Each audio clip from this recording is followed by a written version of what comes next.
Ассалаумалейкум, қазақ елі. Соңғы кезде әлеуметтік желілерде менің бет-бейнеме байланысты үлкен шу болып жатыр. Сол үшін жағдайды өзім түсіндіріп өтім келеді.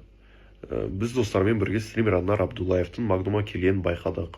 Мен оның фанаты емеспін, бірақ TikTok блогер ретінде маған кездесу, танысу өте қызық болды.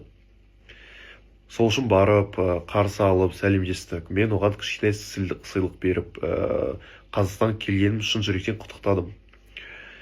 Айта кеткім келеді. Мен негізі мақсатым коллаборация ұсыну болды. Өйткені мен де TikTokта, Instagramда контент жасаймын.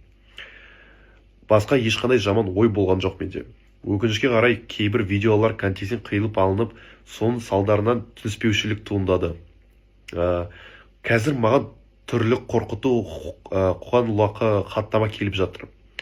Сонымен қатар белгісіз адамдар менің атымнан фейк аккаунттар ашып, әр түрлі жазбалардың астына мен жазғандай комментарий қалдыруда. Тағы да қайталап айтайын, менің ниетім тек коллаборация және контент жасау болды.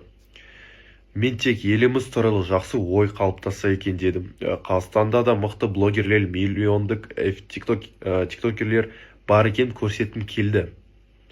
Бізде де сапалы қызық видеолар бар деп ойладым.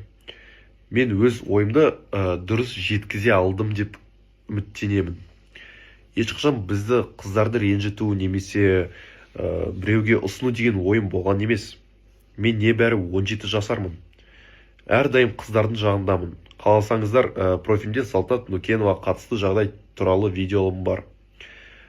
Мен тек әрі қарай тыныш түрде блог жүргізіп, видео түсіріп, кәдімгідей өмірімді жалғастырғым келеді. Түсіністікпен қарайсыздар деп үміттенемін. Баршаңызға рахмет. Мен поведением біреуге ұнамаса, мен кешірім сұраймын.